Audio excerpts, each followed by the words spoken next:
आज मैं अपने गांव झट्टी से मटियाली जा रहा हूँ। देखो रास्ते, हमारे रास्ते हैं गांव के।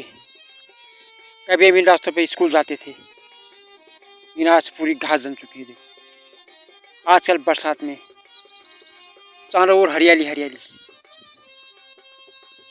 क्या सुंदर दृश्य है। हरे भरे खेत। कभी इन खेतों में खेती होती थी, गेहूँ, मंडवा, धान, दालें होती थी, लेकिन आज सब खेत बंजर पड़े हुए हैं।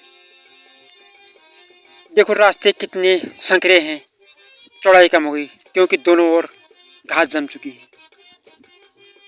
ये हमारा खलियान है, खलियान भी पूरा घास से भरा हुआ है। देखो आप लोग, क्या सुंदर नज़ारा है। पानी के झरने बह रहे हैं, सुंदर दृश्य। देखो आप लोग, मजा आ गई। पैदल चलने से कितना फायदा है उस चीज़ को मैं अच्छी तरह जानता हूँ, क्योंकि मैं लगभग रोज पैदल चलता हूँ। काफ़ी पसीना बहाता हूँ और शरीर स्वस्थ रहता है, न थकान लगती है, न कोई बुखार, न कोई जुकाम। क्या सुंदर दृश्य है इन खेतों का, हरी भरी घास से भरे हुए हैं। देखिए आप लोग, ये हमारा खलियान है। कभी इन खलियानों में हम लोग मढ़ाई करते थे, गेहूँ, धान और दालों की, लेकिन आज पूरे सब खेती खेत रह गए, बंजर खेत। कभी इन खेतों में खेती अच्छी होती थी, लेकिन आज गांव में लोग पलायन कर चुके हैं, इसलिए खेती भी गांव में बहुत कम हो गई, सीमित हो गई। देखो रास्ते कितने खतरनाक बन चुके हैं, गड्ढे बन चुके हैं बरसात के पानी से, लेकिन मैं संभल के चल रहा हूँ और मुझे आगे बढ़ना है। मैं आपको दिखाऊंगा गांव की लाइफ कितना स्ट्रगल, संघर्ष भरी है। तो घास के बीच रास्ते भी प्रॉपर नहीं दिखाई पड़ रहे हैं, लेकिन मैं संभल के चल रहा हूँ क्योंकि मैं रोज आता हूँ, इसलिए मुझे अनुभव है। अब देखिए आप लोग, यहाँ पर कुकरूम होता है, मशरूम जंगलों में होती है आजकल बरसातों में। कितना सुंदर नज़ारा। देखो ये हमारे जंगल, साल के पेड़ सामने, कई बड़े बड़े पेड़, चीड़ के पेड़। क्या सुंदर दृश्य है इन जंगलों का। बड़ी शांति मिलती है इन जंगलों में। ये हमारा पीपल का पेड़ है। इस जगह का नाम सिद्ध बाबा के नाम से जगह जानी जाती है। ये हमारे स्कूल का रास्ता है, मटियाली गार्डन मंडी जाने का। देखो चारों ओर घने जंगल, चीड़ के पेड़, साल के पेड़ भी काफ़ी है। मटियाली कॉलेज जाने के लिए यह रास्ता काफ़ी शॉर्ट है, काफ़ी रिस्की भी है। देखिए आप लोग, इधर रास्ता चौड़ा है, इसमें थोड़ा रिस्क नहीं है, साफ है, खुला है। देखो सामने हमारा सिद्ध बाबा मंदिर बना हुआ है। इस सामने साल के पेड़, सामने देखो चीड़ का पेड़ काफ़ी मोटा है। सामने हमारा सिद्ध बाबा मंदिर रास्ते में पड़ता है। देखो घना जंगल के बीच मुझे गुजरना पड़ता है। रास्ते काफ़ी चौड़े हैं, साफ सुथरे हैं, लेकिन इन रास्तों को लोग यूज नहीं किया करते क्योंकि गांव के नज़दीक सड़क है, इसलिए आजकल इंसान सुविधा चाहता है। देखो जंगल कितना घना है। मैं अकेला चल रहा हूँ। चीड़ का पेड़ देखो कितना मोटा है, काफ़ी बड़े बड़े पेड़, सामने साल के पेड़ भी है।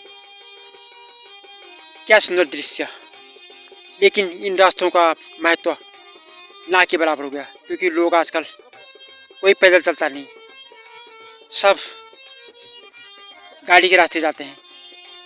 जबकि हमारे गांव से मटियाली सिर्फ 3 किलोमीटर दूर है।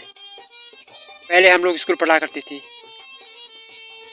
बहुत नज़दीक है, लेकिन देखो जंगल कितना घना, रास्ते भी काफ़ी चौड़े हैं।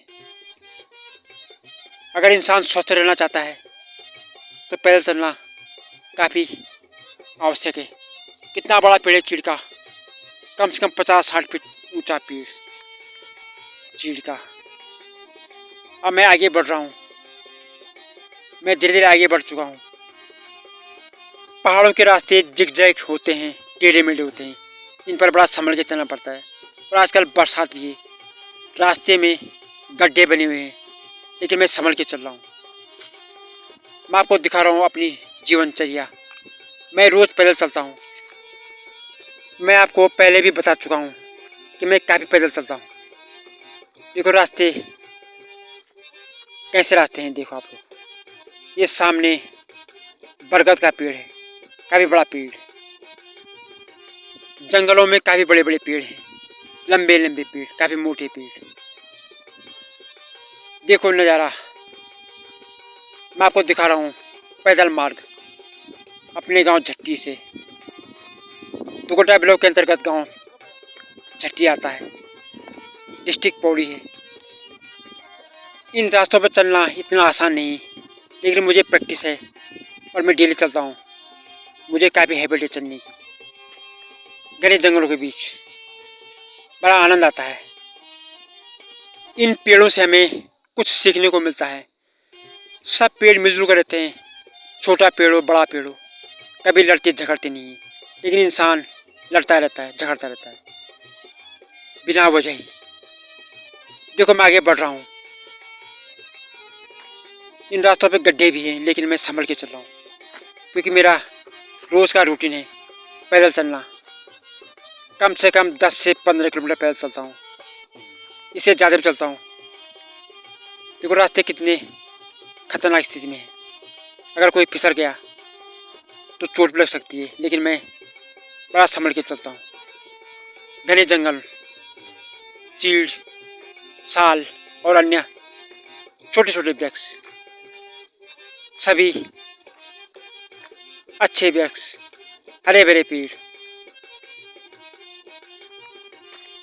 मैं आप लोगों के पास अपना अनुभव शेयर कर रहा हूँ। मैं अभी तक काफ़ी गांव घूम चुका हूँ, सब जगह पैदल गया। मेरे पास गाड़ी नहीं है और मुझे पैदल चलने में बड़ा आनंद आता है। इससे आप लोग अंदाज़ा लगा सकते हैं कि जीवन कितना संघर्षपूर्ण होता है इन पहाड़ों का। और मुझे संघर्ष करना बड़ा अच्छा लगता है। संघर्ष ही जीवन है। शुरू शुरू में तो दिक्कत आती है, परेशानी आती है, लेकिन बाद में रिजल्ट बड़ा अच्छा निकलता है। जैसे बच्चे स्कूल पढ़ते हैं, शुरू शुरू में दिक्कत आती है, लेकिन बाद में जब रिजल्ट अच्छा निकलता है तो बड़ी खुशी होती है। आप सोचोगे कि वीडियो कैसी है, न तो कोई गांव है न कोई लोग हैं, आपको बोरियत आएगी देखने में। लेकिन ध्यान से देखो, ये भी मेरा अनुभव है। नीचे सड़क आ गई, ये सड़क जाती नीचे कोटद्वार दुगड्डा। अब मैं थोड़ी देर में सड़क में पहुंच जाऊंगा। मैं आगे बढ़ रहा हूँ, कुछ ही देर बाद सड़क में मैं पहुंचने वाला हूँ। देखिए आप लोग नज़ारा। आपको मैं इसी तरह की वीडियो आगे भी भेजता रहूँगा, क्योंकि गांव में जाने से मुझे इतना कुछ मिला नहीं, सिर्फ अनुभव मिला कि लोगों के विचार कैसे हैं। ज़्यादातर लोगों के विचार संकीर्ण विचार हैं, लड़ते झगड़ते रहते हैं, बाकी नया कुछ नहीं। इसलिए मैंने सोचा कि आज अपना अनुभव आपके पास शेयर करूं। अब मैं कुछ देर बाद सड़क में पहुंचने वाला हूं। ये देखो सड़क ऊपर जा रही है कांडाखाल पोखाल यमकेश्वर, और नीचे ये हमारा डाडा मंडी का रास्ता है मार्केट का। लेकिन रास्ते बंद हो चुके हैं, सब टूट चुके हैं, क्योंकि इन रास्तों का कोई यूज़ नहीं करता। घना जंगल सामने, क्या सुंदर दृश्य। ये सड़क जा रही है ऊपर कांडाखाल पोखाल यमकेश्वर, और नीचे दुगड्डा कोटद्वार। अब मैं सड़क में पहुंच चुका हूँ। नीचे से गाड़ी आ रही है कोटद्वार से, मैक्सी गाड़ी कांडाखाल पोखाल जा रही है। अब मैं काफ़ी आगे पहुंच चुका हूँ, मटियाली के पास। आपको दिखाऊंगा मटियाली का मंदिर एवं डाडा मंडी। देखो नज़ारा, पूरा जंगल है हरा भरा। मैं घर से पैदल चल के आ रहा हूँ। सड़क के किनारे छायादार पेड़ लगे हुए हैं, आजकल बरसात भी है।